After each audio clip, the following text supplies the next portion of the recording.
नमस्कार दोस्तों, मैं हूं मनविंदर और मेरे चैनल पे आप सभी लोगों का बहुत स्वागत है।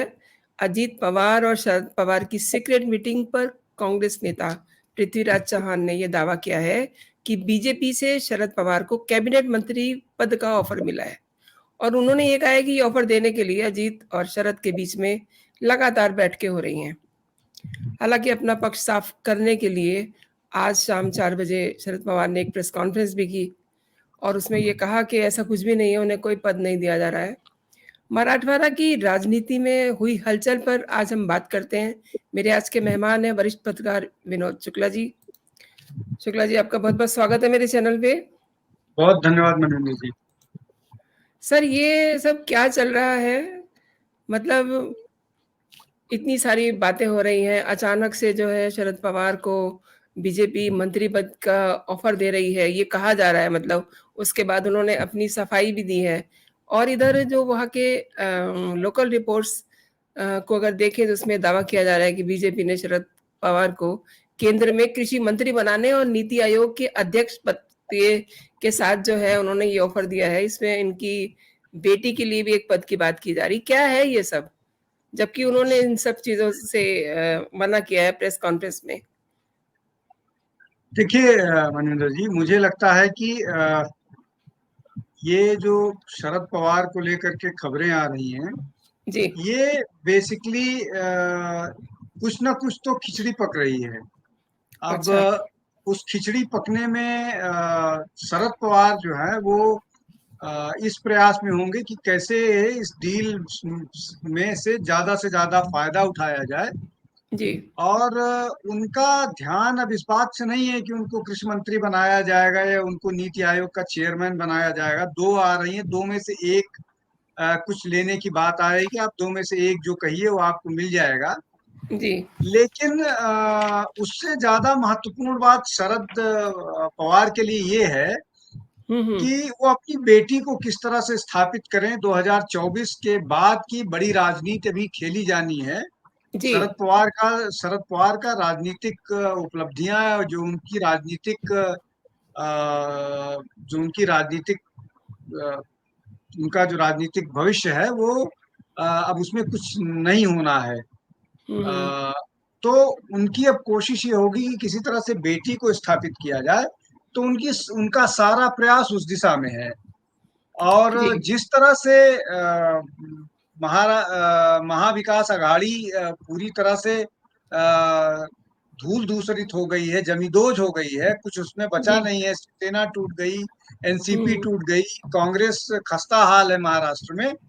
तो उसमें सुप्रिया सूले का चुनाव जीतना भी मुश्किल हो सकता है। जी, तो जी। इन सब इन सब इन सब बातों के मद्देनजर मुझे लगता है कि उनको ये लग रहा होगा कि कुछ ऐसा हो कि हम अगर एनडीए के पार्टनर बन जाएं तो कम से कम उनको चुनाव जीत लेंगी। और चुनाव जीतने के बाद एनसीपी के उस पर अगर एक भी मंत्री बनाया जाता है, राज्य मंत्री भी बनाया जाता है, तो सुप्रिया सूले को मंत्री बना दिया जाएगा और मंत्री बनने के बाद वो स्थापित हो जाएंगी। अभी 7 महीने के लिए, 8 महीने के लिए शरद पवार मंत्री पद लेके क्या करेंगे? 7 महीने में भी अगस्त चल रहा है और जनवरी फरवरी में जी। चुनाव घोषित हो जाएंगे। जी, तो जी। इसलिए बातचीत जरूर चल रही है, लेकिन मुझे लग रहा है कि मंत्री पद ऑफर वो स्वीकार करेंगे, या वो अपनी बेटी को कोई पद दिलाने की बात करेंगे, या और भविष्य की रणनीति की बात करेंगे, ये ज्यादा महत्वपूर्ण है। और भाजपा ने ऐसी स्थिति पैदा कर दी है कि महाराष्ट्र में अब किसी के पास कोई ऑप्शन नहीं है सिवाय इसके कि जो भाजपा उनको ऑफर करे उसको स्वीकार करना। जी मनिंदर। दूसरी बात ये है कि वो ये भी कह रहे हैं कि भाजपा जो है सरकारों को स्थिर करने का काम कर रही है, ऐसी अफ़वाह फैला रहे हैं। तो मतलब इस बात में कुछ सच्चाई लग रही है आपको? देखिए महाराष्ट्र क्योंकि की राजनीति और शरद इसमें पवार। एक चीज़ और मैं ऐड कर दूँ, क्योंकि अगली जो बैठक है कंपनी की, वो 31 अगस्त की बताई जा रही है। उसमें ज़्यादा टाइम भी नहीं है। देखिए महाराष्ट्र की राजनीति और शरद पवार की जो राजनीति है, उसको समझना या उसका अंदाजा लगाना थोड़ा मुश्किल होता है। जी। कई कई बार जो कहा जाता है वो किया नहीं जाता, और जो किया जाता है वो कहा नहीं जाता है। हम्म। तो इसलिए शरद पवार ये सब बातें कह करके क्या मैसेज देना चाह रहे हैं, इसलिए कि हम्म। मैसेज खाली एक तरफ नहीं होता है कि आप अपने राजनीतिक प्रतिद्वंदी या राजनीतिक विरोधी को देते हैं, मैसेज आप अपने वोटर को देते हैं, मैसेज अपने आप एलाइज को देते हैं।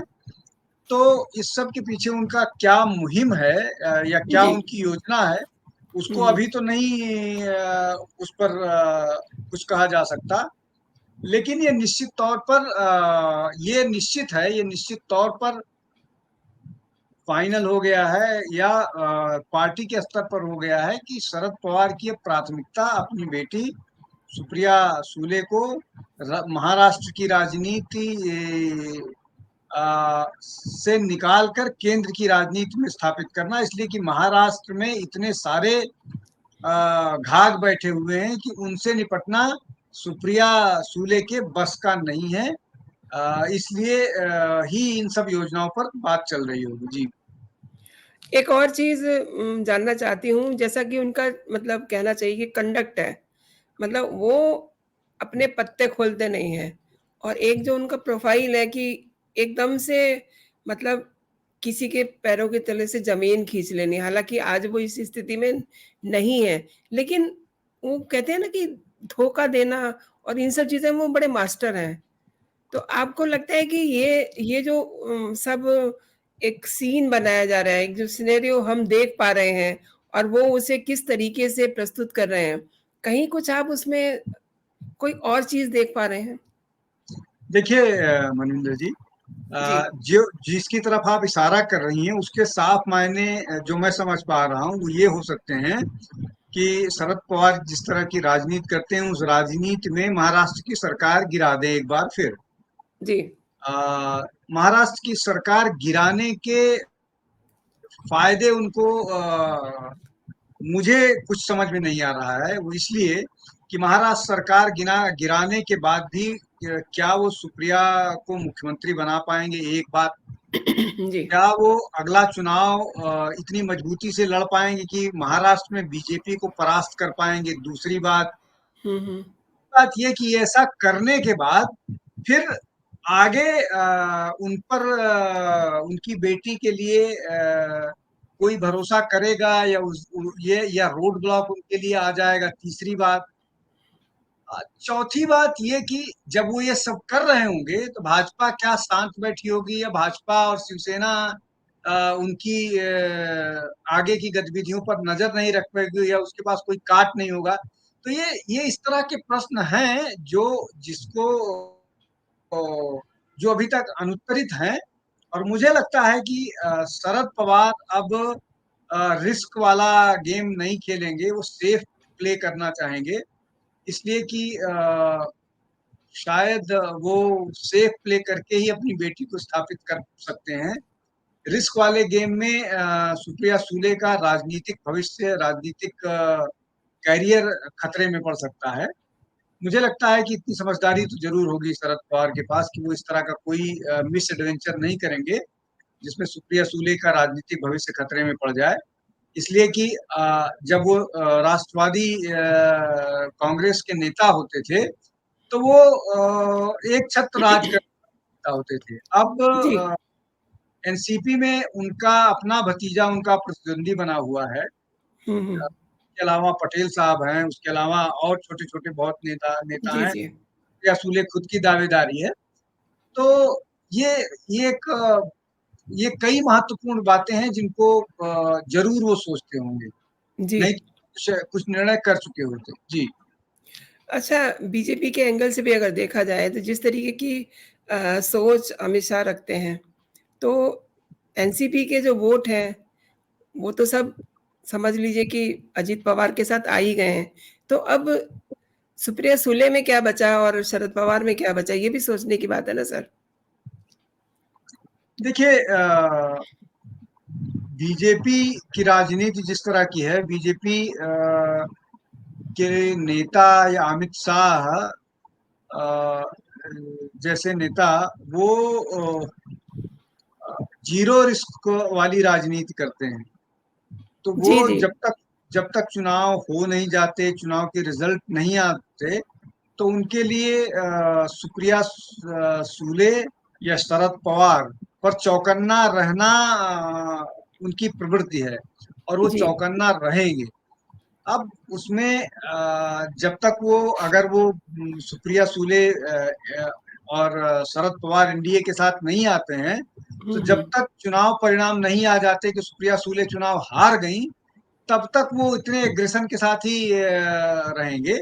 और जिस दिन वो एनडीए में आ जाएंगे, वो तब तक काम करेंगे जब तक सुप्रिया जीत नहीं जाती है, मतलब पूरे अलायंस को जिता नहीं लेते हैं। तो ये बीजेपी इस ढंग से काम करती है।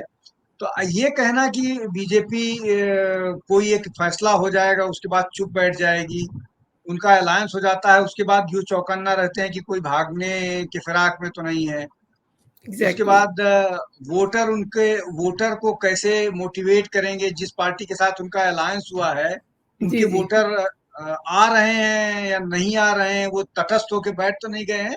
हुँ, इन हुँ। सारी चीजों पर सिर्फ अलायंस कर लेने भर से संतुष्ट नहीं हो जाती है बीजेपी। हुँ, हुँ। बीजेपी अलायंस जिसके लिए किया जाता है, वो न केवल लागू करवाने की कोशिश करती है, बल्कि उसका प्रतिफल मिल रहा है कि नहीं मिल रहा है, जी, उस जी। पर भी न केवल चौकन्ना रहती है बल्कि काम करती है। इसी बात को ज़रा-सा और विस्तार देते हैं कि सुप्रिया सुले को अगर ये 1 मिनट के लिए मान लीजिए जॉइन कराते हैं या अपने साथ जोड़ते हैं, किसी भी तरीके से वो हिस्सा बनते हैं, तो उस स्थिति में सर मतलब अजीत पवार का कैसे आप देखते हैं? देखिए मनिंदर जी, क्योंकि जो राष्ट्रवादी, जो जो खबरें हैं, जो उनका बिहेवियर है, जब उनको प्रोफ़ाइल दिए गए थे 2 लोगों को, तो अजीत पवार का आपने जेस्चर देखा था। उसको देखते हुए आप अंदाज़ लगाइए कि अजीत पवार को कैसा फ़ील होगा? जी सर। देखिए मनिंदर जी, इसको समझिए। राष्ट्रवादी समाज पार्टी की जो रस्साकसी है, वो ना तो मंत्री पद के लिए है, ना किसी और चीज के लिए है। मेरी जो समझ है, मेरी समझ के हिसाब से राष्ट्रवादी समाज मतलब एनसीपी की जो रस्साकसी है, वो पार्टी में वर्चस्व की है। जी। और वो वर्चस्व की लड़ाई अगली पीढ़ी की वर्चस्व की लड़ाई है। हुँ, हुँ, हुँ। शरद पवार का एक छत्र राज रहा है, वो जैसा चाहते थे करते रहे। शरद हुँ, पवार अब हुँ। रिटायरमेंट मोड में है। हालांकि उन्होंने एक प्रेस कॉन्फ्रेंस में कहा कि नहीं, मैं रिटायर नहीं हो रहा हूं और ना अभी उसके मूड में हूँ, लेकिन ऐसा नहीं है। हुँ, हुँ। अगर ऐसा नहीं होता तो वो दो कार्यकारी अध्यक्ष की नियुक्ति नहीं जी, जी, करते, जिसमें एग्ज़ैक्टली। जिसमें सुप्रिया सीनेत और पटेल साहब थे, पूर्व उड्डयन मंत्री। तो ऐसा नहीं करते, लेकिन उन्होंने ऐसा किया। उन्होंने ऐसा इसलिए किया कि वो अपनी बेटी को अपना उत्तराधिकारी बनाना चाहते हैं, जी। और ये अजीत पवार को स्वीकार्य नहीं है। जी, जी। अब आपका जो प्रश्न है कि ऐसा अब क्या होगा, हुँ, हुँ। आपने कहा ना कि मान लीजिए ऐसा होता है कि सुप्रिया सीनेत इधर आ जाती हैं, या तो सुप्रिया सीनेत नहीं, सुप्रिया सूले। सुप्रिया सुले। सुप्रिया सूले मान लीजिए जी, सुप्रिया सूले मान लीजिए इधर आ जाती हैं, या उनकी पार्टी जो है वो मर्ज कर जाती है अजीत पवार की जो एनसीपी है, मतलब दोनों एनसीपी मर्ज जी, करके जी, एक जी। हो जाती है, तो रोल रिवर्सल हो जाएगा। अब जब सुप्रिया सूले इस पार्टी में आएंगी, तो इस पार्टी का बॉस अजीत पवार होगा। हुँ, हुँ। जो पार्टी शरद पवार के साथ थी, और जो उन्होंने कार्यकारी नियुक्त अध्यक्ष दो नियुक्त किया था, उसमें बॉस सुप्रिया सूले थी।